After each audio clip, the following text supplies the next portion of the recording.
안녕하세요. 여러분들에게 IT 기기와 신발을 리뷰하는 남자 신발로밋의 조시입니다.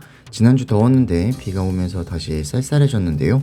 3월 둘째 주 소식에는 어떤 것들이 있을지 지금부터 함께 확인해 보시죠.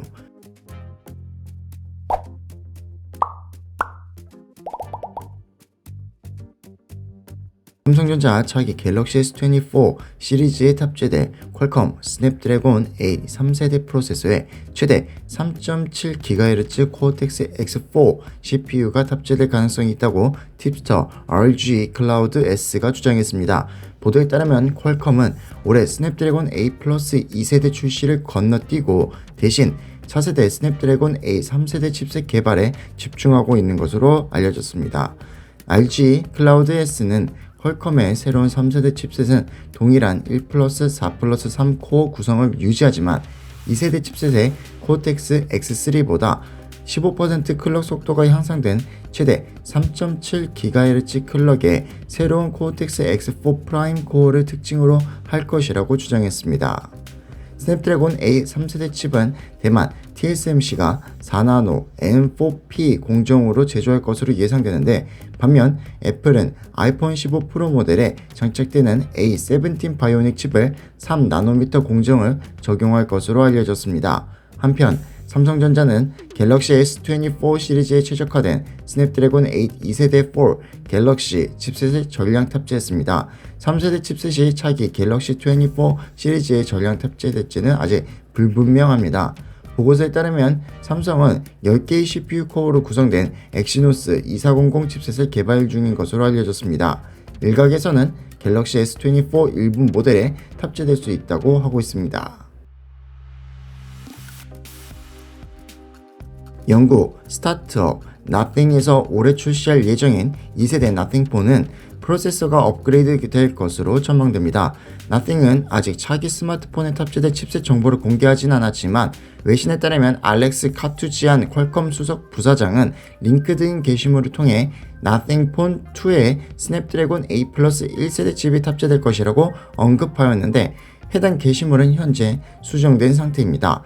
작년에 출시된 1세대 나띵4는 투명한 후면 케이스가 특징으로 120Hz 주사율, 1080-2400 픽셀 해상도를 지원하는 6.55인치 올레드 디스플레이 및 퀄컴 스냅드래곤 778G 플러스 칩셋을 탑재했습니다. 2세대 나띵폰에 탑재되는 스냅드래곤 8 플러스 1세대 칩은 작년 중반에 출시됐었는데 TSMC 4나노미터 공정으로 제조되며 최대 3.2GHz 클럭의 ARM 코텍스 X2 아키텍처를 기반으로 하는 프라임 코어를 장착했습니다. 이 밖에 2세대 나띵폰은 12GB 램, 256GB 스토리지, 5000mAh 배터리가 탑재될 것으로 알려졌으며 2세대 나띵폰은 올해 말 이전에 출시될 예정입니다. 애플이 올가을 출시될 아이폰 15 시리즈 중 최상위 프로 맥스 또는 울트라라 불리는 모델에 삼성 디스플레이의 최신 UDR 2000 아몰레드 디스플레이가 최초 탑재될 것으로 예상된다고 외신이 보도했습니다. 보고서에 따르면 아이폰 15 프로 맥스 모델에 탑재되는 UDR 2000 아몰레드 디스플레이는 2500니트 최대 밝기를 지원하며 HDR 동영상 제작에 강점이 있는 것으로 알려졌습니다. 프로 모델에도 동일한 디스플레이가 탑재될지는 아직 불분명합니다. 최근 초고화질 콘텐츠가 늘어남에 따라 가장 어두운 부분부터 밝은 부분까지 밝기를 얼마나 넓게 표현할 수 있는지가 중요해지고 있는데 삼성 디스플레이가 올해 초 CES 2023에서 공개한 UDR 2000 아몰레드 디스플레이는 풍부한 색 표현력을 바탕으로 소비자가 더 입체감 있고 실감나는 화질을 즐길 수 있도록 지원합니다. 외신은 삼성이 내년에 출시할 갤럭시 S24 시리즈에도 UDR 2000 아몰레드 디스플레이가 탑재될 것이라고 전했습니다.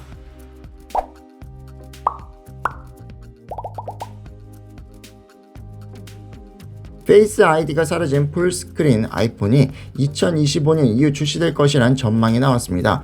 외신에 따르면 디스플레이 전문가 로스 영은 언더 패널 페이스 아이디가 센서 문제로 2025년 이후로 미뤄질 것으로 예상된다라고 밝혔습니다. 로스 영은 이전 보고서에서 애플이 2024년 언더 패널 페이스 아이디가 장착된 아이폰을 출시할 것으로 내다봤지만 이번 보고서에서는 센서 문제로 인해 2025년 이후 연기될 것으로 내다봤습니다. 보고서가 사실이라면 2025년에 출시되는 아이폰 17 프로 모델에 최초 언더 패널 페이스 아이디 기술이 적용될 것으로 전망하고 있으며 또 페이스 아이디와 전면 카메라가 모두 디스플레이 아래에 탑재되는 풀스크린 아이폰은 2026년 등장할 가능성도 있습니다. 한편 애플은 올해 출시되는 아이폰 15 및 아이폰 15 플러스 모델에도 지난해 아이폰 14 프로 모델에 도입된 다이내믹 아일랜드 기술을 적용할 것으로 알려졌습니다. 구글이 2024년 공개될 안드로이드 15 운영체제에 사용될 코드명으로 바닐라 아이스크림을 정했다고 외신이 보도했습니다. 보도에 따르면 안드로이드 오픈소스 프로젝트 AOSP에서 바닐라 아이스크림이라는 코드명이 발견되었는데 구글은 안드로이드 OS를 버전업할 때마다 알파벳 순서대로 디저트 음식을 코드명으로 사용해왔지만 안드로이드 10 OS부터는 단순히 이름만 사용하고 있습니다. 그러나 디저트 이름은 여전히 내부에서 코드명으로 계속 유지되고 있습니다. 예를 들어 안드로이드 13은 내부적으로 티라미수라는 코드명을 사용했으며 현재 테스트가 진행 중인 안드로이드 14는 업사이드 다운 케이크라는 코드명을 사용합니다.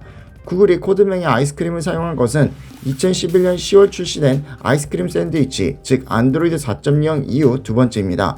한편 구글이 공개한 로드맵에 따르면 안드로이드 14는 8에서 9월 중 최종 버전이 출시될 예정입니다.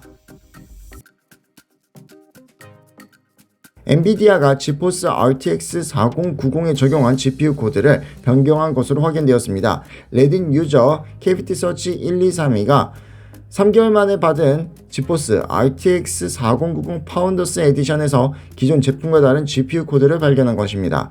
지포스 RTX 4090 출시 당시 사용된 GPU 코드 AD102-300 대신 AD102-301이라 마킹된 GPU가 장착됐다는 주장인데 그는 이를 촬영한 사진과 기판 사진, GPU-Z 캡처 이미지 등을 증거로 공개했습니다.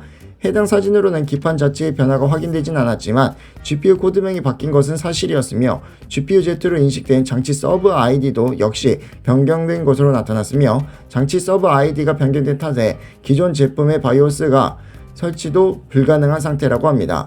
여기에 더해 해당 모델의 최대 전압은 AD102-300을 탑재한 RTX 4090 파운더스 에디션보다 0.03V 낮은 1.07V로 측정됐다는데 1.1V 전압이 인가되는 바이오스를 요구하자 공장에서 설치된 바이오스 이외에는 업데이트 불가능하다는 답을 보내온 것으로 전해졌습니다.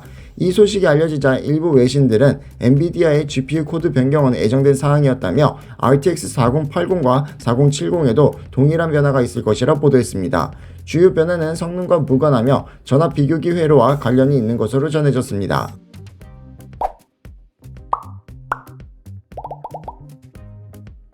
자, 여기까지 3월 둘째 주 IT 소식들을 전해드렸습니다. 날씨가 더웠다, 추웠다, 많이 피로하고 약해지는 요즘 건강 챙기시고 3월 둘째 주 IT 소식들에 대한 여러분들의 생각을 아래 댓글로 남겨주시고 좋아요, 구독까지 해주시면 감사하겠습니다. 그럼 여러분들에게 IT 기기와 신발을 리뷰하는 남자, 신발놈이세 조씨는 다음 영상에서 찾아뵙겠습니다.